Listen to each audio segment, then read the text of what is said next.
زمان كان في فريق كسر احتكار ريال مدريد وبرشلونة وقدر يحقق بطولة الدوري الاسباني.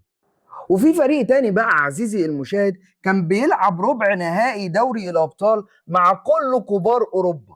وفريق تالت خالص بقى كان من اعرق اندية شمال اسبانيا قبل ما يختفي خالص ويبعد عن الواجهة وعن الاضواء في اسبانيا. التلات أندية اللي بكلمك عليهم للأسف الشديد اختفوا.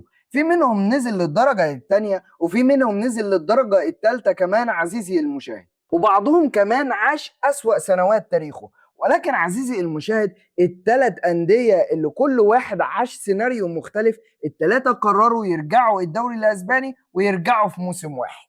الفريق الأول وهو راسنج سانتاندير، والفريق الثاني ديبورتيفو لاكارونيا، والفريق الثالث هو مالاجا. والسؤال اللي هنسأله في أول الحلقة، يا ترى الثلاث فرق رجعوا عشان يكتبوا تاريخ ويسطروه من جديد ولا مجرد زيارة سريعة وهيرجعوا تاني؟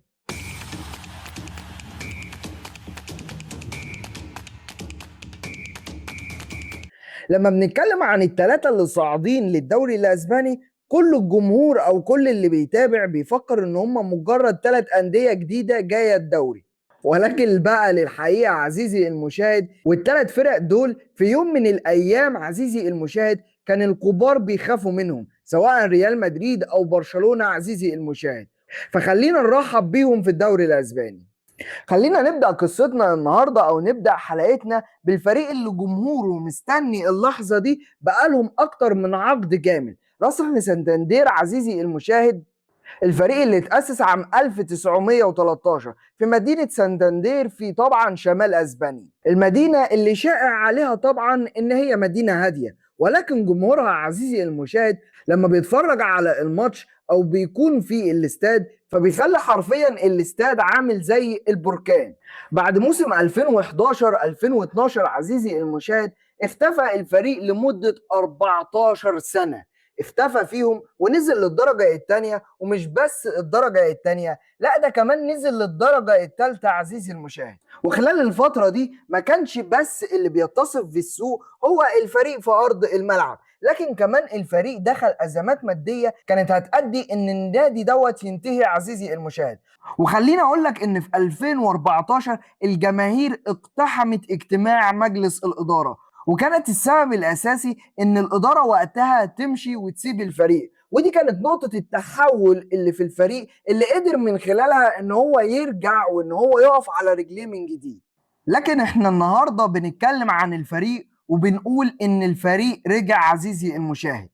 فريق بيلعب كرة هجومية، فريق بيضغط عالي. يعني خليني اقول لك لو المدافع خد نفسه ثانيتين اتنين بالظبط هيلاقي الكرة في الشبكة. لكن النهاردة البطل رجع، الفريق بيلعب كرة هجومية بيضغط عالي، حركة مستمرة في ارض الملعب. يعني المنافس عزيزي المشاهد لو المدافع بتاعه خد نفسه ثانيتين اتنين بالظبط فهيلاقي الكرة في الشبكة. الفريق بيلعب مبارياته على ملعب ساردينيرو اللي بيتسع ل 22 ألف متفرج، الملعب اللي شاهد ريغانيرو اللي كان قادر يسجل 90 هدف عزيزي المشاهد ويكون هداف الفريق في الدوري الأسباني. أشهر خصم ليه طبعا في الدوري الفترة اللي جاية هيكون هو أتلتيكو بلباو. طبعا الفريق بيعتمد على الهجومية اللامركزية. يعني ايه يا عزيزي المشاهد؟ يعني الفريق ما بيعتمدش على اماكن اللعيبه ويحدد طبعا لكل لاعب منطقه معينه او مربع معين، لا احنا بنعتمد على اللامركزيه. كل واحد بيعرف يعمل حاجه في الهجوم يعملها، بنبدل ده مكان ده عادي جدا، جناح يلعب يمين يلعب شمال يلعب راس حربه يضم لجوه يروح يسجل يروح يصنع، كل ده عزيزي المشاهد. اما بالنسبه لمنظومه الضغط ومنظومه الدفاع فالفريق بيعتمد على اربعه بيضغطوا على الخصم في قلب مناطق الخصم، اللي هو لا انت هتبني قصادي لعب ولا هتطلع بالكوره. الفريق طبعا في 2007 2008 حقق افضل مركز ليه في الدوري الاسباني، وصل عزيزي المشاهد للترتيب السادس، وكان وقتها السبب ان هو يصعد لكأس الاتحاد الاوروبي. الحلقة هنا عزيزي المشاهد خلصت فقرتها الأولانية، لأن الفقرة الثانية هنتكلم عن فريق عزيزي المشاهد للأسف الجماهير الحالية ما تعرفش قيمته أو ما تقدرش القيمة الحقيقية للفريق ده. لكن عزيزي المشاهد، جيل الألفينات البداية خالص هو اللي يقدر يقدر قيمة ديبورتيفو لاكارونيا. الفريق طبعا اتأسس عام 1906. عزيزي المشاهد، هو كان واحد من أكبر أندية الدوري الأسباني. الفريق اللي قدر يحقق الدوري الأسباني عام 1999 و2000. ايوه عزيزي المشاهد، مش بقول لك ريال مدريد ولا بقول لك برشلونة، لا بكلمك عن ديبورتيفو لاكارونيا. طب هل تفتكر ان هو ده الانجاز الوحيد للفريق؟ لا عزيزي المشاهد، لان الفريق زي ما كان بطل في اسبانيا كان يعتبر برضو نص بطل في اوروبا، لانه قدر يوصل نص نهائي دوري ابطال اوروبا وعمل ملحمة تاريخية المفروض انها متسجلة في التاريخ، وكل الناس طبعا او الجمهور بتاع زمان عارفها، لانه قدر بعد ما خسر مباراة الذهاب 4-1 من طبعا ميلان، قدر يرجع في العودة ويسجل عليهم 4 أهداف دون شيء، يعني 4-0، وقدر يصعد من ميلان. يعني ممكن ناس كده تسألك وتقول لك هو ازاي الفريق ده اصلا كان في الدرجة الثانية؟ فلكل الناس اللي كانت متابعة اخر ظهور لديبورتيفو عام 2017 2018 قررنا نقول لك ان هو رجع الدوري الاسباني بعد غياب لمدة 8 سنين. الفريق اللي قدر بيبتو طبعا الهداف التاريخي للفريق يسجل معاه 108 هدف عزيزي المشاهد. وبكده عزيزي المشاهد نقول لك ان ديربي غالاسيا رجع من جديد، لان في ديربي ما بينهم وما بين سيلتا فيجو، فهنشوفه تاني في بداية الدوري الاسباني. الفريق للاسف زي ما بيقولوا كده جمهور الكوره بيلعب الكره الرخمه، الكره اللي كتير جدا من الناس ما بتستلطفهاش. انطونيو بيعتمد على الكره ان هو يستحوذ استحواذ سلبي، انا عايز الكره تكون معايا، او في نفس الوقت اسيب لك الكره كمنافس والعب معاك على الهجمات المرتده.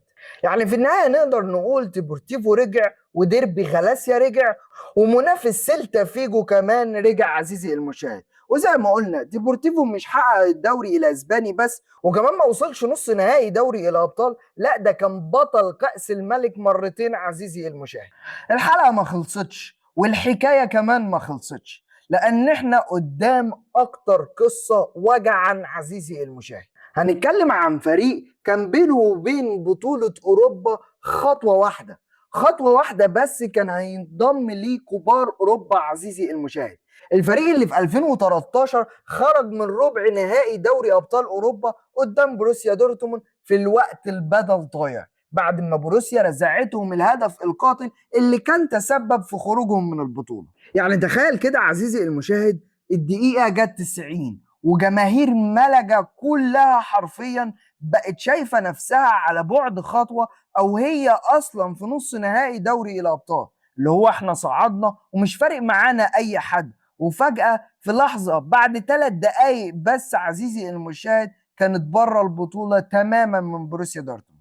الفريق اللي اتأسس عام 1994 وبيلعب طبعا مباراة على ملعب لاروساليديا، وبيتسع طبعا الملعب ل 30 ألف متفرج، ونفس القصة ونفس السيناريو. فكان آخر ظهور ليه من 8 سنين عزيزي المشاهد 2017 2018. خليني اقول لك برضو ان من ضمن الدربيات اللي رجعت في الدوري الاسباني طبعا يعني ديربي ملقا وغرناطة عزيزي المشاهد. غرناطة بس مش هو الفريق الرخم اللي هيقابل ملقا، لا كمان عايز اضيف لك انه اشبيليا وريال بيتيس الاتنين مبارياتهم بتبقى صعبة كجماهير قدام بعض. فخليني اقول لك النادي اللي دخل ازمات مالية ودخل ازمات مادية وحصل معاه حوارات والفريق بتاعه وقع، فهو بعد 8 سنين قدر يرجع للدوري الاسباني.